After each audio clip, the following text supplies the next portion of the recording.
அறிவிக்காங்க 15ஆம் தேதின்னு. அந்த கூட்டத்தை திரும்ப ரத்து பண்ணுதாங்க. இந்த நோட்டீஸ்லாம் வந்திருக்கு, இதை பற்றி பேசணும் ஐயா, அதுக்கு ஒரு கூட்டத்தை போடுங்கன்னு சொல்லி எல்லாரும் பேசணும். பேசும்போது அந்த கூட்டத்தை அறிவிச்சுட்டு கேன்சல் பண்ணிட்டாங்க. அதுக்கப்புறம் நாமளாக ஒரு கூட்டத்தை நடத்தணும் அப்படின்னு இளைஞர்கள்லாம் சேர்ந்து தான் கூட்டத்தை நடத்தணும் அப்படின்னு கூட்டத்துக்கு பெருமிஷம் கேட்க தான் போலீஸ் ஸ்டேஷனில் கொடுத்தேனே தவிர யார் பேர்லையும் கம்ப்ளைண்ட் கொடுக்கல. பெர்மிஷனுக்கு தான் அந்த லெட்டர் கொண்டு போறேன். இன்னைக்கு காலையில அதுதான் எல்லாரும் போய் கம்ப்ளைண்ட் இல்ல போலீஸ் ஸ்டேஷன்ல பெர்மிஷன் தான் கேட்கும். அதாவது புது தலைவர்னால எங்களுக்கு இடைஞ்சல் வரலாம், அதனால எங்களுக்கு கொஞ்சம் பாதுகாப்பு இருக்குன்னு கேட்கும். அப்போ எஸ்ஐட்ட கொண்டு கொடுக்கும்போது எஸ்ஐ வந்து பார்த்து திருச்செந்தூர்ல இந்த மடத்து பிரச்சனை தான் நிறைய ஓடி இருக்கு, அவர் நம்பரை கூட நான் பேசி சமாதானம் பண்ணி விட்டுருந்தேன் அப்படின்னு சொல்லி நம்பர் கேட்காரு. கொடுத்தோம். நம்பரை கேட்டு அவங்க பேசுறாங்க. பேசும்போது இன்னைக்கு வர முடியாது, நாளை சாயங்காலம் வரும் அப்படின்னு அவங்க சொல்லிட்டாங்க. மறுநாள் சாயங்காலம் வரோம். வரும்போது நான் கொஞ்சம் ஆட்களை கூட்டிட்டு வந்த காரணம் என்னன்னா, இவங்க இப்படித்தான் வருவாங்கங்கிற எனக்கு ஒரு எண்ணம் உருவாச்சு. அவங்களும் வக்கீலோடு தான் வந்தாங்க. நாளைக்கு உச்சையில போய் நின்னோம்னா இந்த பொலிகள் என்ன செய்வாங்க உங்களுக்கு எல்லாருக்கும் தெரியும். நான் சமாளிக்க முடியுமா? அதுக்காக தான் நான் அவ்வளோ வரையும் கூப்பிட்டேன். ஆனால் யாரும் விவரம் தெரியாமலாம் வரல. எல்லாருக்கும் எல்லா விவரமும் சொல்லித்தான் கூப்பிட்டோம். எல்லாம் தெரிஞ்சுதான் வந்தாங்க. நானும் ஒரு வக்கீலை கூட்டிகிட்டு தான் வந்தேன். அவன் வந்த உடனே அவர் அந்த வக்கீல்கிட்ட நீங்கள் நடந்த இடத்துல சொல்லுவேன். அவர் என்கிட்ட கேட்டார், வக்கீல் தம்பி என்ன செய்யணும், கூட்டு போட்டுருமான்னு கேட்காரு.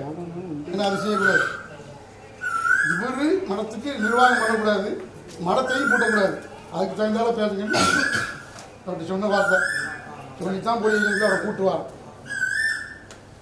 அவங்க வந்து வேற வந்து உட்கார்ந்தவுடனே நான் லாயர் விசிட்டிங் கார்டை போட்டாங்க. என்ன சொன்னாங்க, அவரு என்னையா உங்களுக்கு பிரச்சனை என்னையான்னு கேட்காரு. கம்ப்ளைண்ட் பார்ட்டி சொல்லுங்க. கம்ப்ளைண்ட் பார்ட்டி தான் என்ன சொல்லுங்க என்னாப்ல. அது வரைக்கும் எங்கள் வக்கீல் பேசவும் இல்லை, உள்ளே வரவும் இல்லை, வெளியே தான் நிற்கிறது. இப்போ கம்ப்ளைண்ட் பார்ட்டி தான் பேசுகிறேன். ஐயா ஒரு வக்கீல் நோட்டீஸ் அனுப்பியிருக்காங்க, அதுக்கு என்ன காரணம்னு கேளுங்க அப்படின்னோடனே எஸ்ஏ அதுக்கப்புறம் தான் சுதாரிக்காங்க. நீ பெட்டிஷனில் இது வரவே இல்லையப்பா, நீ பெட்டிஷனில் பெருமிஷன் தானே கேட்ட, இந்த கூட்டத்தை போட்டு நாங்கள் பேசி முடிவு எடுத்துக்கலாம்னு தான் கூட்டத்துக்கு பெருமிஷன் கேட்டோம், இது விவரமாக தான், இதுதான் விவரம் அப்படின்னு சொன்ன உடனே நாங்கள் வக்கீல் நோட்டீஸ் இருந்தால் வக்கீல் நோட்டீஸுக்கு பதில் தானே அனுப்பணும் கேட்காங்க. அதுக்கு இல்லாமல் போலீஸ் ஸ்டேஷனில் எப்படி இருந்து நிற்கலாம் அப்படின்னு எங்கள் வக்கீல் உள்ள வச்சார். நீ ஒரு வக்கீலா, எந்த வக்கீலாவது செராக்ஸ் அனுப்புவானா ஐயா, நீ செராக்ஸ் அனுப்பியிருக்கேன்னு கேட்டார். எல்லாரும் வந்திருந்தவங்க எல்லாத்துக்கும் தெரியும் கேட்டார். அதுக்கு பிறகு தான் அவங்க தடுமாறிக்கிற மாதிரி கடையில் எல்லாம் பேச்சுவார்த்தை எல்லாம் முடிச்சு நடந்த வார்த்தை சொல்லுதாமனு இன்னைக்கு சொன்ன மாதிரி தம்பி மருதி அவ்வளோ வருது போலீஸ் சொன்னாங்க. அவர் சொல்றதுக்கெல்லாம் ஆமோதிச்சுக்கிட்டு இருந்தாங்க. நான் போயிட்டு வரேங்க, எனக்கு மடங்கு வேண்டாம் ஒன்று வேண்டாம், என்னை ஆளை விட்டா சரின்னு கும்பிடு போட்டுட்டு வெளியே போயிட்டான். வெளியே போயிட்டு மறுநாள் டிஐஜிட்ட கம்ப்ளைண்ட், இங்கெல்லாம் இல்லை இல்லை எஸ்பிட்ட இல்லை, டிஐஜிட்ட கம்ப்ளைண்ட், எஸ்ஏ மேலையும் என் மேலையும், எனக்கு உடந்தையா இருந்து அவர் செயல்படுறாருன்னா அவர் மேலேயும் கம்ப்ளைண்ட் திருச்சி கொடுத்து அங்கேருந்து பார்வையாகி திருச்செந்தூர் ஸ்டேஷனுக்கு வந்து என்ன விசாரிக்க கூப்பிடுவாங்க. அன்னைக்கு நான் மட்டும்தான் வாரேன், நானும் வக்கீலும் வாரோம். வந்தவொடனே அவர் நினைக்கிறாரு. அதுக்கு இடையில அது கூட சேர்த்து அந்த தூத்துக்குடியை கொடுத்துருந்தோம்ல பதிய, அதுக்கும் என்கொயரி வந்துச்சு, அதையும் சேர்த்துட்டாங்க. அங்கே என்கொயரி இருக்கு, அதுக்கு உடனே அவங்க கூட்டத்துக்கு ஏற்பாடு பண்ணிட்டு இருக்காங்க, கூட்டம் நடத்தக்கூடாதுன்னு இவங்க கம்ப்ளைண்ட் கொடுத்துருக்காங்க எஸ்ஐ மேலே. அப்போ நாங்கள் வந்து நிற்கவும் எஸ்ஐ சொல்லுறாரு, என்னையா நீங்கள் அங்கே என்கொயரிலாம் இருக்காங்களா, அதெல்லாம் வச்சுக்கிட்டு நீங்கள் ஊடையில் கூட்டம் நடத்த போகிறோம்னு எப்படி பேசலாம் அப்படின்னு சொல்லுவாங்க. அது என்கொயரி மண்டே படிச்சு முடிச்சிருக்கோம், அதுக்கு என்கொயரி அதுக்கு இதுக்கும் சம்மந்தம் இல்லை. இல்லை நீங்கள் மண்டே அந்த என்கொயரிக்கு போயிட்டு வாங்க, என் மேலேயும் ஒரு கம்ப்ளைண்ட் கொடுத்துருக்காரு, நீங்கள் போயிட்டு வாங்க, போயிட்டு வந்து என்ன நடக்குன்னு வந்து மறுநாள் சொல்லுங்கள், அதுக்கு பிறகு நம்ம கூட்டத்தை ஏற்பாடு பண்ணிடுவோம், நீங்கள் போயிட்டு வாங்கன்னு எங்களை அனுப்பிட்டாங்க. மறுநாள் தான் அந்த என்கொயரிக்கு போகிறோம். அங்கே போகும்போது தான் வக்கீலை வச்சு விவரமாக எழுதி கொடுக்கும். இந்த பட்டா நம்பரில் எந்த சங்கமும் பதியக்கூடாது அப்படின்னு எழுதி கொடுக்கும். அது வரைக்கும் அது பதியக்கூடிய கண்டிஷன் தான் இருக்கு. அந்த வக்கீல் எழுதி கொடுத்த பிறகுதான் அது நிப்பாட்டப்பட்டது. அதுக்கு மேலே தான் எங்கள் மேலே ரொம்ப காண்டூரமாயிட்டாங்க. இந்த விஷயங்கள்லாம் ஆல்ரெடி குமாரன் எல்லாருக்கும் தெரியும். கண்டிப்பா எல்லாருக்கும் மிச்சம் எல்லாமே தெரிஞ்சுக்க வேண்டிய விஷயங்கள் தான். ஏன்னா எதனால பதிவு போறதுலேருந்து எதுக்காக தடுக்காங்கிற விஷயம் தான் உங்க எல்லாரும் தெரியும். இதுதான் நடந்தது. அது அந்த அந்த அதை முடித்த உடனே அடுத்த கிரைம் பிராஞ்சில் என் மேலே 21 லட்சம் ரூபா கையாடல் பண்ணிட்டான்னு ஒரு கம்ப்ளைண்ட். அதாவது அங்கே இருந்து சமன் வருது, சமன் போலீஸ் கொண்டு வருது.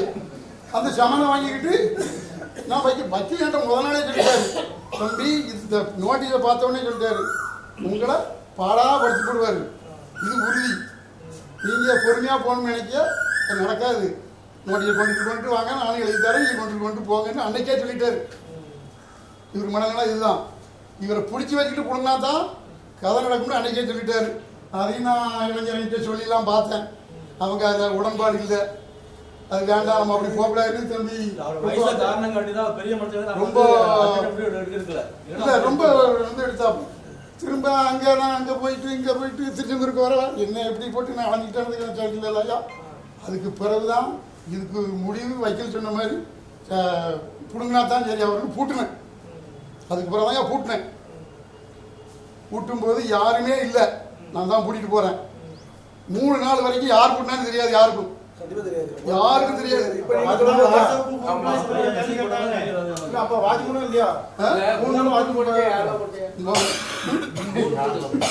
நான் ஒரு பூட்டு போட்டுதான், நான் ஒரு பூட்டு போட்டேன், நிர்வாகம் ஒரு பூட்டு போட்டுச்சு மேல, நான் ஒரு பூட்டு, அதுக்கு மேலே நான் தான் ஒரு பூட்டு போட்டேன். அது மாதிரி நான் தான் போட்டேன்.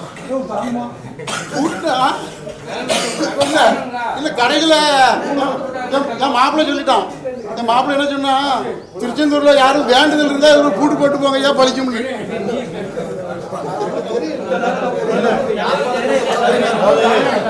இவ்வளவு நிர்வாகம் பண்ணி அந்த மனத்தை இல்லையா, எனக்கு அலைஞ்சு முடியல, அதை நீங்க செஞ்சிருக்க கூடாது, அலைஞ்சு முடியல. அது எத்தனை பேரையா கேள்வி கேட்டீங்க, பூட்டு போட்டது யாரு, பூட்டு போட்டது யாருன்னு எல்லாரும் கேட்டீங்க. ஆனா நீங்க தான் செஞ்சிருப்பீங்கன்னு யாரும் நான் முதல் கொண்டு நினைக்கல, சரியா? ஆனா அதை நீங்க செஞ்சிருக்க கூடாது. அலைய முடியல, ஒரு சின்ன பையன் செஞ்சிருக்கணும், நீங்க செஞ்சிருக்கவே கூடாது. மனத்தை உருவாக்குறதுக்கு எவ்வளவு கஷ்டப்பட்டீங்க.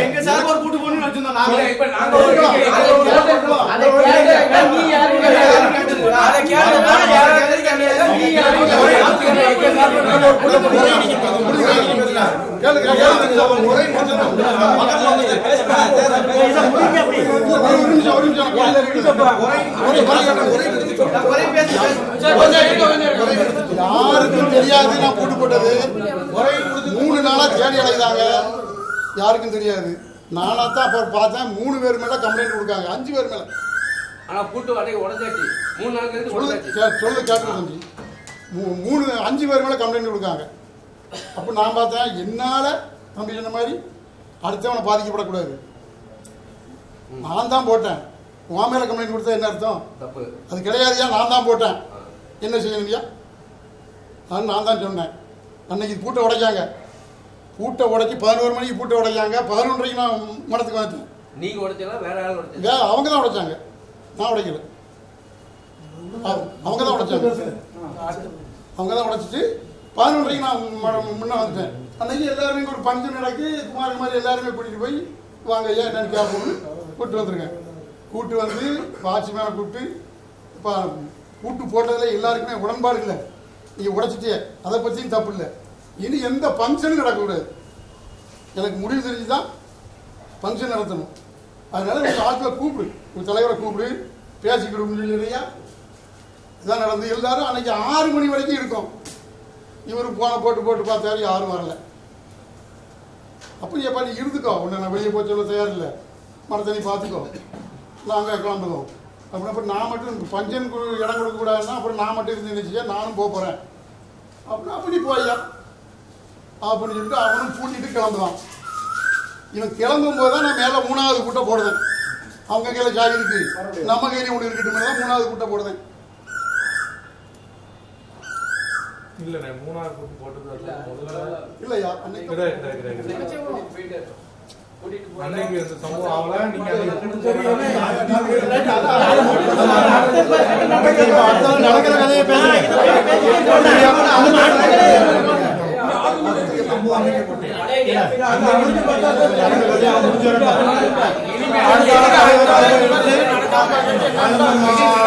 மனத்தை அடுத்த தலைமுறைக்கு நல்ல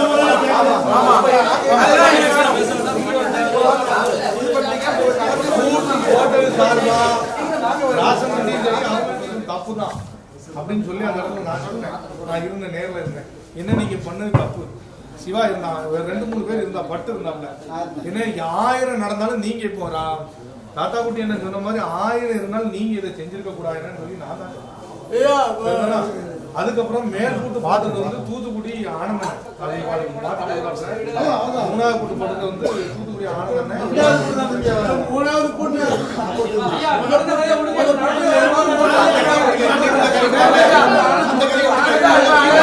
யாரு கூட்டு போட்டா மடத்துல என்ன நடந்தது எல்லாமே எல்லாரும் தெரிஞ்சு போச்சு. இனிமே இந்த பிரச்சனை வரக்கூடாது.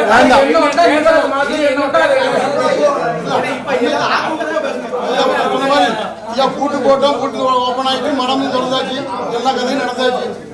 திருவிழாவும் வந்து தேங்காய் பழம் எல்லாரும் வெளியே நின்று போயிட்டோம். இப்ப நடக்க வேண்டிய கதைக்கு வாருங்க. நடந்த வரும் கூட உங்களுக்கு தெரியும். இப்ப இதுல இருக்கால ஒரு ஆளை தலைவரா யாரையா வைத்தனா சொல்லுங்க, நீங்க சொல்லுங்க. நான் சொல்றேன் ஐயா, நான் ஒரு ஆளை ஏன்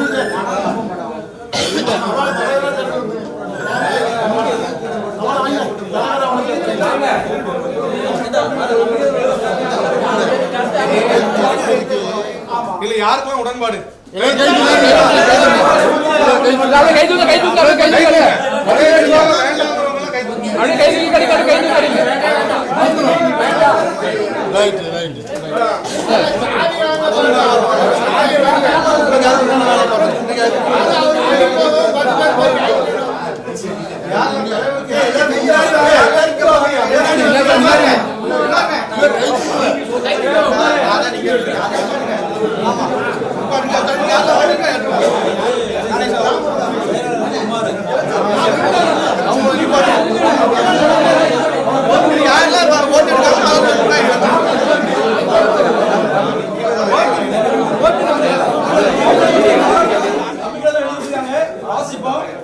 அப்புறம் தலைவர் செயலாளர் புறத்து அதுக்கு இப்பவே எடுத்துக்கிட்டு ஒவ்வொரு காரியமும் வருவாங்க சரியா இல்ல எல்லாரும் விருப்பமும் நம்பிக்கையில்லா தீர்மானம் எல்லாரும் கொண்டு வந்தாச்சு. எல்லாரும் கை தட்டி வாசகம் தானே எழுதணும்.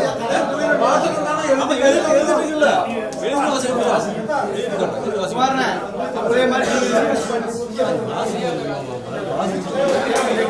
எல்லாரும் விருப்பப்படுறாங்க. ஒரு கேள்வி, ஒரு 5 நிமிஷம் மட்டும் யாரும் ஆர்குமெண்ட் வேண்டாம். தலைவருக்கு நான் இருக்க விருப்பப்படுறவங்கிறவங்க தயவு செஞ்சு கை தூக்குங்க கூட்டத்தில்.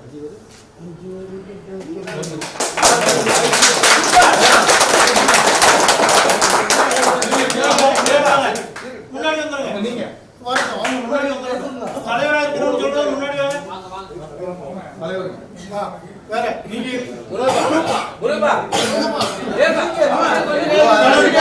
யாரோ எதுக்கு ஒரு நிமிஷம் ஆதரவுக்கு எல்லாரும் கையெழுத்திட்டோம். எதுக்கு வந்தா கையெழுத்து எதிர்ப்பு கிடையாது. அதான் சொல்லக்கூடாது, வாயால் சொல்லலாம். இருந்தா 73 ஓட்டு போடுங்க குமார், எழுதுங்க.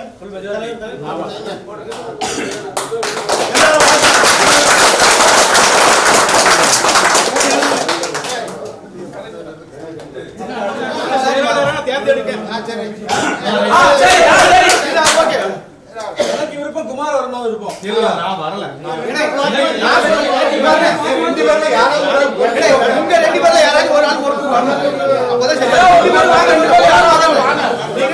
தயவு செஞ்சு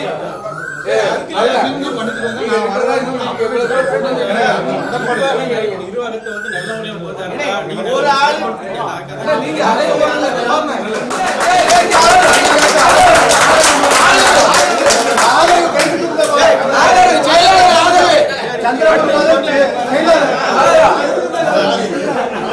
எதிர்ப்பு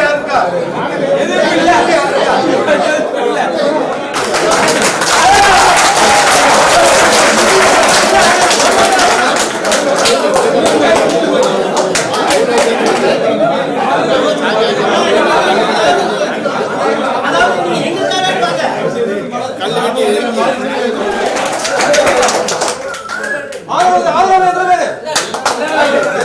எதிர்ப்பு தான், எதிர்ப்பு.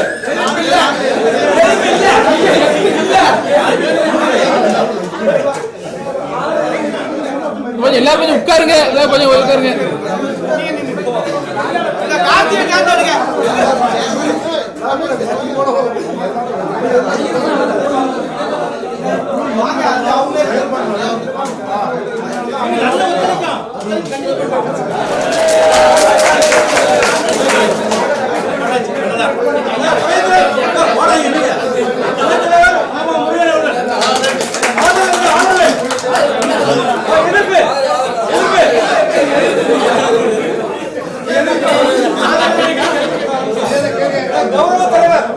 கௌரவ தலைவராக கோபாலசமுத்திரம் திரு கணேசன் அவர்கள்.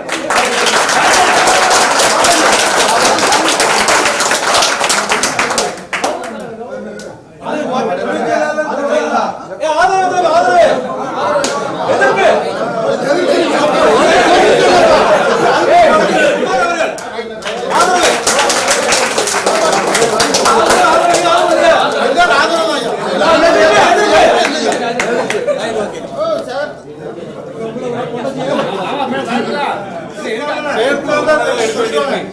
இதுல வந்து எல்லாரோட பொறுப்பும் முக்கியம் இல்ல. அந்தந்த ஊர்ல ஒவ்வொரு ஊர்ல இருந்து 4 பேர் 5 பேர் வந்திருப்பீங்க. நாங்க ஊர் சார்பா தான் கேட்போம். நீங்க தான் முடிவு பண்ணி இன்னார் இருக்கட்டும் சொல்லி தயவு செஞ்சு சொல்லணும், முடிவு பண்ணிக்கணும். சரிதானா? கொஞ்சம் அமைதியாவது நீங்களே எல்லா நேரமும் எல்லாரையும் கூட்டிட்டு இப்போ கல்லிடை குறிச்சு முதல்ல ஆரம்பிக்கும். ஆள் வந்து இப்போ சிவகலைன்னு என்னை எடுத்துட்டாங்கன்னா நான் சிவகலையில் உள்ள எல்லா வீட்லையும் பேசக்கூடியவனா இருக்கணும். அவன் வீட்டில் பேச மாட்டான், எங்க வீட்டில் பேச மாட்டான் அப்படின்னு ஒரு காப்புணர்ச்சி இல்லாத ஆளா பார்த்து ஒவ்வொரு ஊருக்கும் ஒவ்வொரு குறிப்பிடம் சொல்லி எல்லா ஊருக்கும் போடணும். இல்ல கல்லிடை குறிச்சிக்கு 2 பேர் வேணும் ஊர்காரங்க கேட்டுக்கிட்டேனாலும் 2 பேர் பெரிய ஊரு அப்படிங்கறனால 2 பேர்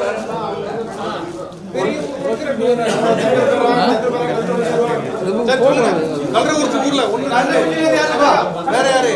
ஒரு முக்கியமான விஷயம், விளையாட்டு காரியம் கிடையாது. நாளைக்கு ஒரு நல்லது கெட்டதுன்னா பொறுப்படுத்தி நிக்கக்கூடிய ஆளா தைரியமா இருக்கணும். மூளை சொல்லிக்கோங்க.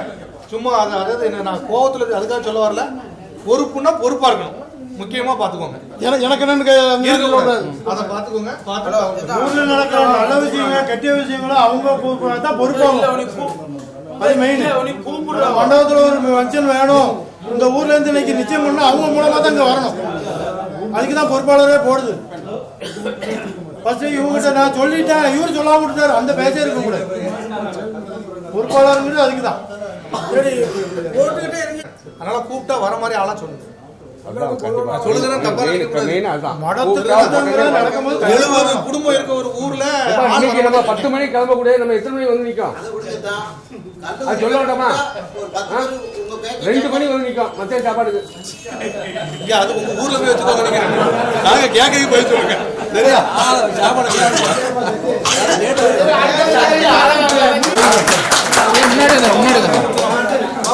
கோபாலசமுத்திரம் தலைவர், செயலாளர், பொருளாளர் எல்லாத்தையும் வந்து மரியாதை பண்றோம். முதல்ல கௌரவ தலைவர் கே கணேசன் கோபாலசமுத்திரம்.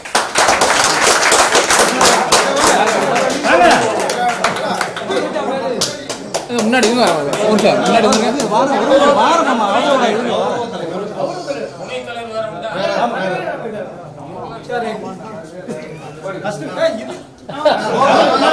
அப்படி நீ அங்க போய் பாருங்க.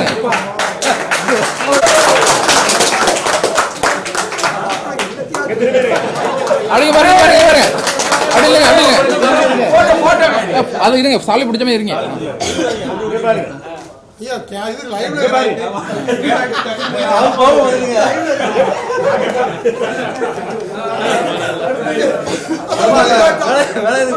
தலைவர் எஸ் ஐயப்பன் மகாராஜனர்.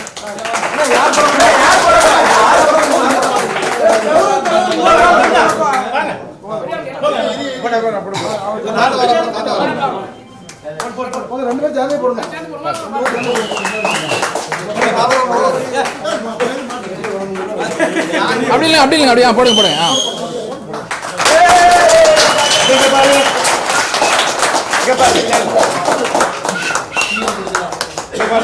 போட்டோ பாருங்க சரி.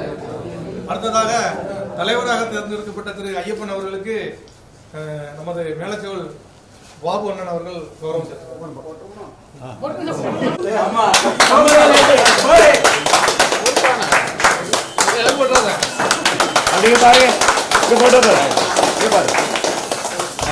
பாருங்க இதை ஒரு நிமிஷம் இதை வந்து குமார் இவ்வளவு நாள் பாடுபட்டு குமார் என்னோட சார்பாக இதை நான் போடுகிறேன்.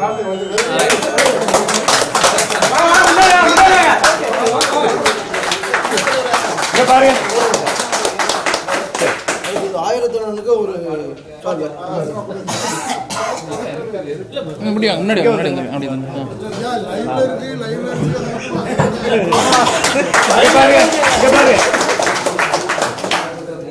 முன்னாடி துணைத் தலைவர் வாங்கய்யா.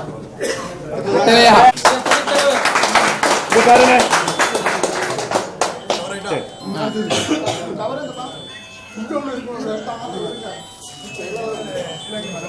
செயலாளர் நான் அலோன் பண்ணல. அடுத்து செயலாளர் தலைவர் வணக்கம். தலைவர் பாப்பா வந்துட்டீங்க போட போறீங்க இல்லையா? அதெல்லாம் வேற நோட்டா தலைவர் இங்க பாருங்க. அடுத்ததாக பொருளாளர் எம் மருதநாயகம் முக்காணி. இங்க பாருங்க. இங்க போடுங்க. நீங்க போங்க. ராஸ்ல போடுங்க ராஸ்ல போடுங்க.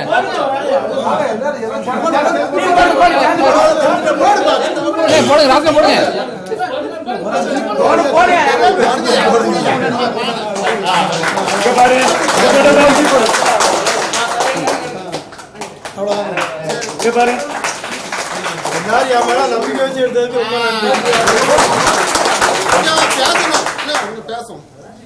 அடுத்த துணை செயலாளர் எம் குமார் கல்லிடை குறிச்சி.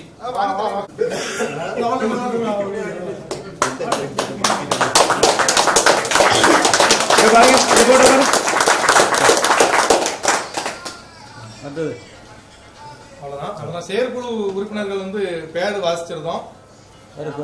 கல்லிடை குறித்து ஜி சக்தி கல்லிடை குறிச்சி, மேலச்செவல் கீழச்செவல் ஐ பாபு அவர்கள், கோபாலசமுத்திரம் எஸ் கார்த்தி அவர்கள், கொண்டாநகரம் சுத்தமல்லி பி சுப்பிரமணியன் அவர்கள்,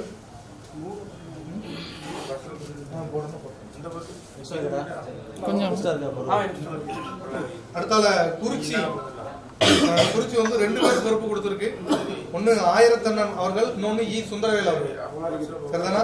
அப்புறம் பாளையங்கோட்டை இளந்தகுளம் வி சேகர் அவர்கள், சமூக ரங்கபுரம் கண்ணன் அவர்கள், நத்தம் மாரியப்பன் அவர்கள், சிங்கத்தாக்குறிச்சி வல்லநாடு எம் பேச்சிமுத்து அவர்கள், பெருங்குளம் சிவகலை இ மணிகண்டன் அவர்கள், ஏரல் எஸ் இசக்கி பிரபு ராஜன் அவர்கள், பேயன்விளை முக்காணி ஆத்தூர் எம் எழில் குமரன் அவர்கள்.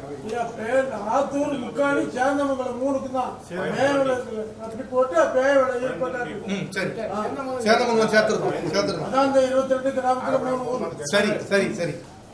தெந்திருவரை எம் சக்தி அவர்கள். சொல்லுமா. சரி. அதாவது வல்லாட்டுல வந்து மொத்தமே 2 பேர் இருக்காப்ல. சித்தப்பா 1, ஹரி 2 பேர் இருக்காப்ல. அதனால சிங்கத்தா குறிச்சி சேர்த்து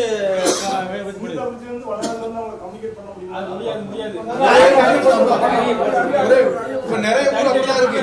கொண்டாநகரம் சுத்தமல்லி சேர்த்துதான் இருக்கு. ஆத்தூர் முக்காணி பேரன்களை சேந்தமங்கலம் சேர்த்துதான் இருக்கு. அவங்க 2 பேர் வந்ததா இருந்தா சந்தோஷமா ஒரு பதவி சேர்க்கணுமா?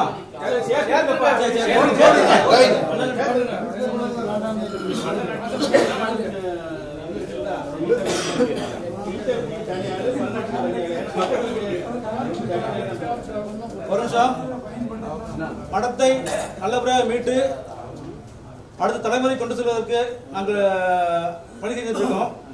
அதற்காக எங்களோட தோழோடு தொழில் நின்று சட்டத்தின் துணை கொண்டு எங்களோட ஆதரவு தெரிவித்த திரு சுப்பிரமணியன் அவர்களுக்கு முன்னாடி பார்த்துக்கிறோம்.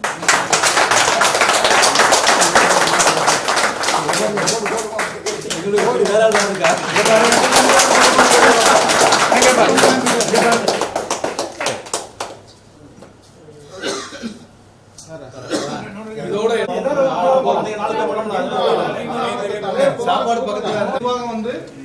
இன்னும் 2 வருஷத்துக்கு கண்டினியூ ஆகும். அடுத்த மாசி திருவிழா 7ஆம் திருவிழா அன்னைக்கு சோப்பு சாத்தி நம்ம மடத்து முன்னால சாமி வரும்போது கூட்டம் நடைபெறும். அடுத்த கூட்டம் நடைபெறும். ஒருவேளை இதுல எதுவும் குழப்பம் இருக்குன்னா அன்னைக்கு முடிவு செஞ்சு யாரையும் மாத்தனா அன்னைக்கு மாத்திக்கலாம். சரிதானா? வணக்கம் அப்பப்போ தெளிவா வந்துகிட்டே இருக்கும், மெசேஜ் பண்ணிக்கிட்டே இருக்கும். யாரும் எல்லாரும் வெளிப்படையா இருக்கும். அதே மாதிரி தம்பி சாவி வாங்குறதுக்கு என்ன பண்ண முடியும்? தலைவர் அதுதான் மெயின். நீங்க போய் பேசினா கொடுப்பாரா? தரமாட்டாரு. கேளுங்க, அது தரமாட்டாரு. அப்படி தரமாட்டாரு.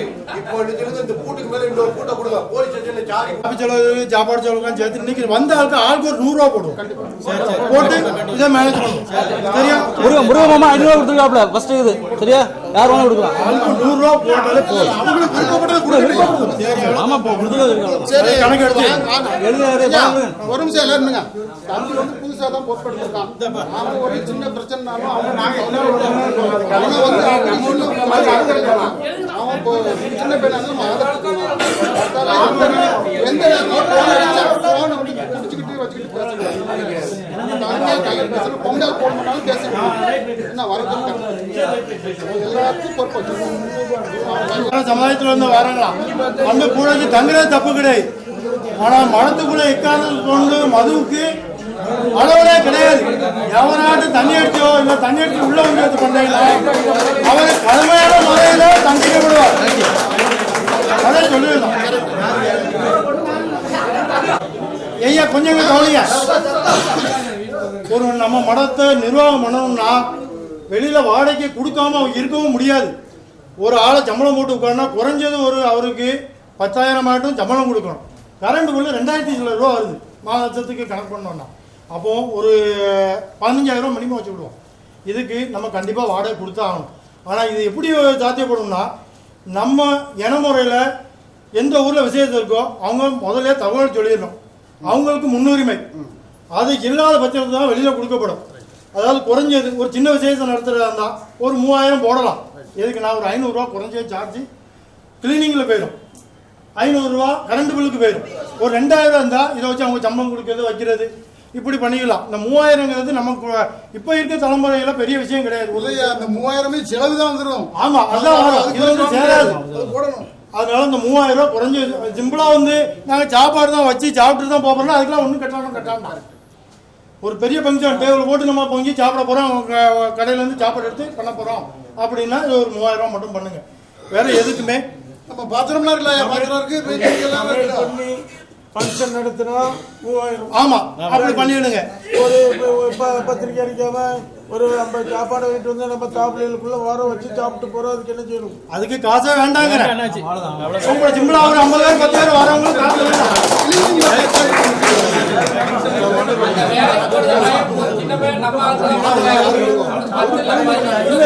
சாத்திரம் கொடுக்காம வெளியில சாப்பாடு கொண்டு வந்து 50,000 கொடுக்கப்படும். எனக்கு தான் வேணும் உனக்கு தான் வேணும் சண்டை போடக்கூடாது. யாரு பாஸ் பண்றாங்களோ அதை உடனே நம்ம வாட்ஸ்அப் குரூப்ல அறிவிக்கப்படும். இவரு இந்த கிழமைக்கு இந்த தேதிக்கு புக் பண்ணிருக்காரு அப்படின்னு எல்லாத்துக்கும் சொல்லப்படும். அது எதுக்குன்னா கிளீனிங்ல 500 ரூபா போயிடும். 10 நம்ம ஆட்கள் இருந்தாங்கன்னா எல்லா இடத்துலயும் பேனர் போடுவாங்க. அதுல ஒரு கரண்ட் பில்லு வரதான் அவங்களுக்கு அப்படி அதுக்கெல்லாம் வேண்டாம். முன்னால உட்காந்துருக்காங்க போயிட்டு வராங்க அப்படிங்கிறது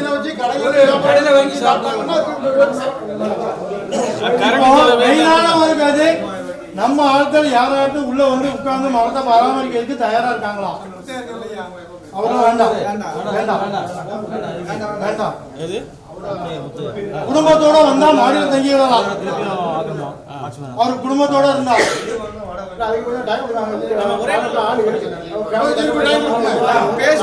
வேணும். ஏன்னா ஊட்டி கிடந்தோம்னா யாரும் பார்த்துட்டு இதே மாதிரி கதையா வந்துடும். அங்க மடத்துல இருக்கணும். ஆனா நம்ம ஆளா இருக்கணும். அதாவது இந்த பங்குனி திருவிழா மாசி திருவிழா வருஷத்துல 13 நாள் இருக்கு. 13 நாளும் மனம் சும்மா கிடந்தாலும் கிடக்கட்டும், வெளிய ஆளுக்கு கொடுக்கப்படாது. மாச திருவிழா அதெல்லாம் நம்ம ஆளுகளுக்கு ஃப்ரீயா வந்து சாவியை கிளியரா கொடுத்துடணும். சாவியை தொலைச்சா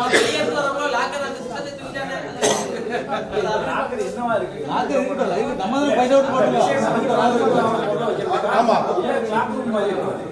யாருனாலும் சாவியை வாங்கி அந்த பொருளை வச்சு பாதுகாப்பா வச்சுட்டு அவங்களே எடுத்துக்கணும். சாவியை நம்மகிட்ட பொறுப்பா தரணும்.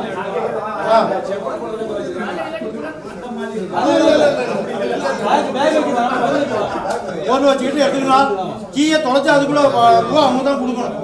ரெடி பண்றதுக்கு யாரும் இருந்தாலும் ஃப்ரெண்ட்ல ஒரு சிசிடிவி கேமராவோட செட் பண்ணி சொல்லுங்க. கண்டிப்பா ஜெயிச்சு போடணும். வச்சுக்க வேண்டியது மாடி எக்காரணத்தை கொண்டு வெளியே இருந்து வாடகை கூட போடாது. கீழே வாடகை கொடுக்குற அன்னைக்கு மாடி நம்ம ஆளுக்கு யார் வந்தாலும் யூஸ் பண்ணிக்கலாம். கீழே கொடுத்த அன்னைக்கு நான் உள்ளதான் இருப்பேன்னு யாரும் சொல்லக்கூடாது. ஏன்னா வருமானமா நம்மளுக்கு முக்கியம்.